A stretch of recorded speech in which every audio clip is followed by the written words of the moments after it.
Welcome back to our wait, what did I do? Quick tutorial. This time we're talking about repeated measures t-tests. So remember, in a repeated measures t-test, we're dealing with a within subjects design. In a within subjects design, we have participants, or in this case, cities, measured more than one time. They are being repeatedly measured, and that's why we're going to use a repeated measures t-test. So this is the practice example that we went through in class. The question is, does a program reduce litter in 4 California cities? They measured litter before the program in July 2004, and they measured litter after the program in July 2005. And we're going to test whether or not this program reduced litter using an alpha level of 0.01. So the first thing that we're going to do before we do anything else is a data transformation. We don't care about the individual data. We don't care about the individual scores. We care about the difference. The whole benefit, one of the big benefits to within subjects design is that by repeatedly measuring a participant, or in this case a city, we can take out some of those individual differences. We can take out any individual differences that are just due to Fresno is a different city than Merced, is a different city than Bakersfield, is a different city than Stockton. And so by doing these difference scores, we get to remove that individual difference and really just look at the effect that that litter program had. So here we'll have different scores. We're just going to subtract straight across. You could also do this, the after score minus the before score.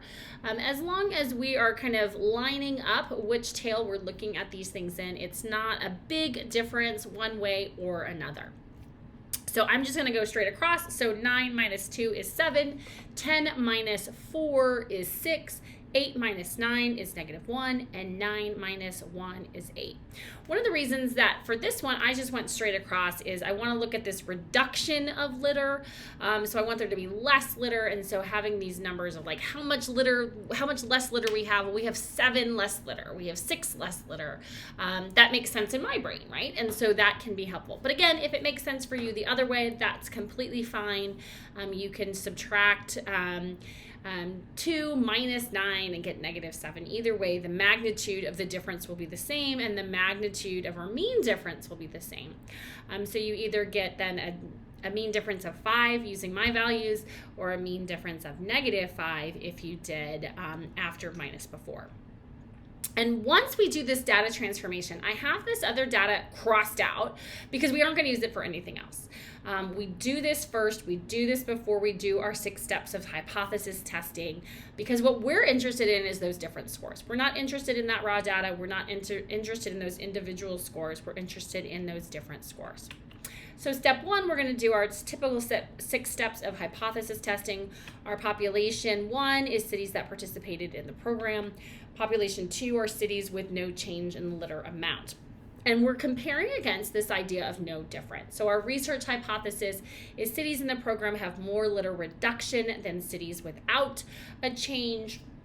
We would have our mean difference is greater than 1.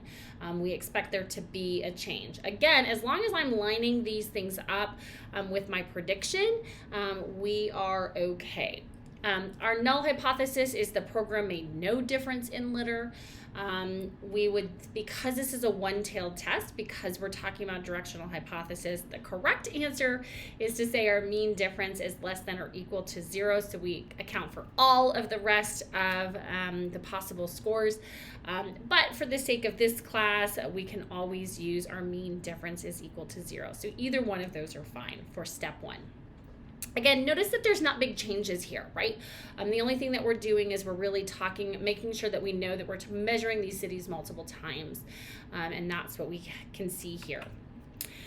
In step 2, again, it is still a distribution of means. It is still T-shaped. Our degrees of freedom here is 3. Remember, we have to give a degrees of freedom so we know which T distribution we're talking about.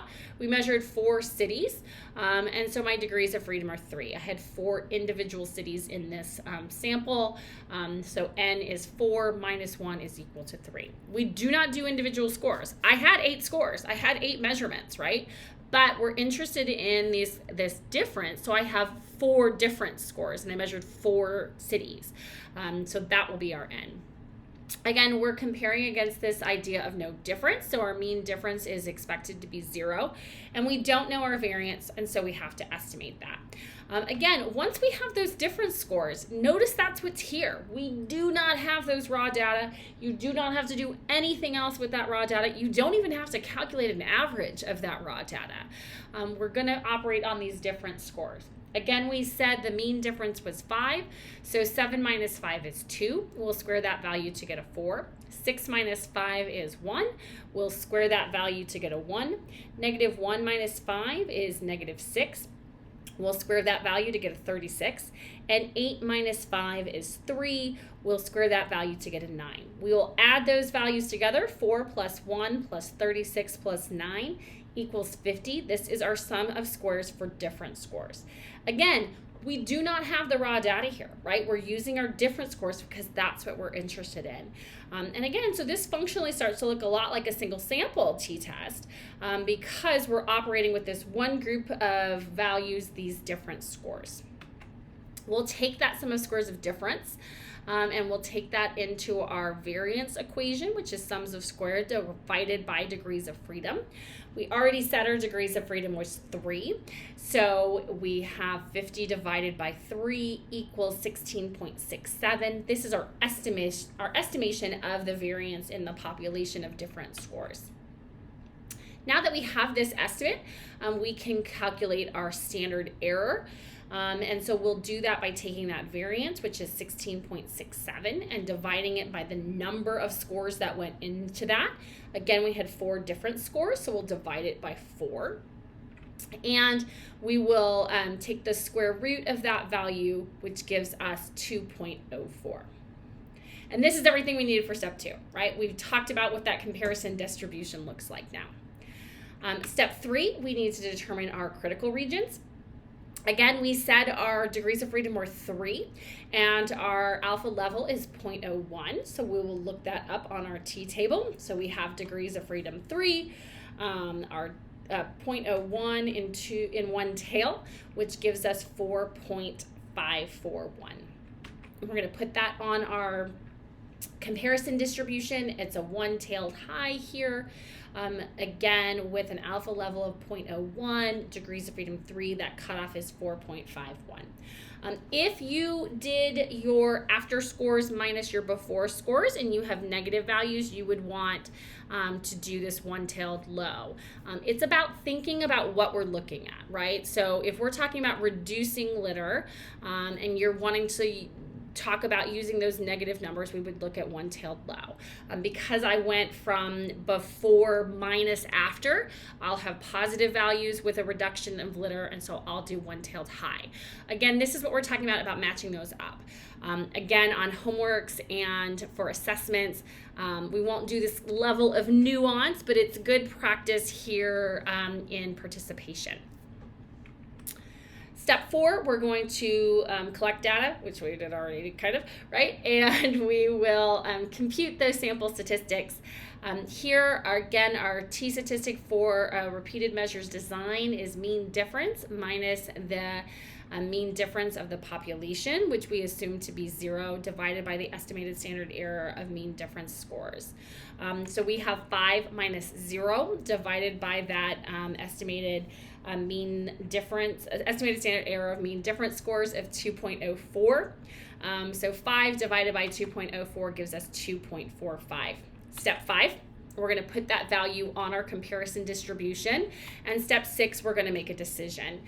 Because that value is not in our critical region, we're going to fail to reject the null and our results are inconclusive. Remember, we added a new piece to our puzzle talking about APA style findings. And so again, we want to make sure that we include that when you're being asked to do so. We want to, in our statement, have a concise version of those test results in that T statement.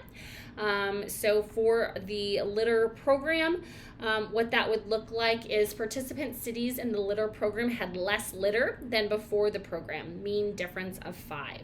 This difference was not significant in a one-tailed test. T3 equals 2.45. P is greater than 0.01. You could also say not significant instead of P is greater than 0.01. We have greater than here because we failed to reject the null. And so you'll want to include that. Remember, statistical significance is not the same thing as practical significance, and so we want to include a measure of effect size, which we will calculate now. So for our litter example, if we're doing Cohen's d, we need to first get our standard deviation based on those different scores. We already had our variance. We calculated that as 16.67. So if we take the square root of that, we get 4.08. We just plug that value into our Cohen's d formula. 5 minus 0 divided by 4.08 gives us a Cohen's d of 1.23. This would be a large effect size. So we failed to reject the null, but we had a large effect size. And again, this is because practical significance and statistical significance are not the same thing. If we did r squared instead, we would take our t value, which was 2.45, and we would square it. That number nicely comes out to 6.00 when you round.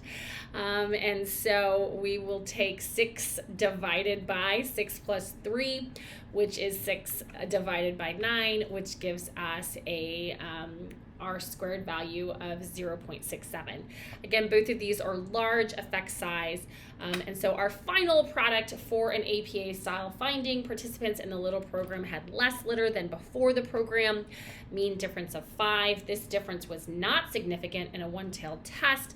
T3 is equal to 2.45. P is greater than 0.01.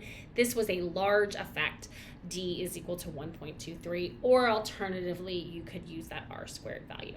So again, this was our quick tutorial on repeated measures designs and reporting APA style findings on repeated measure t-tests.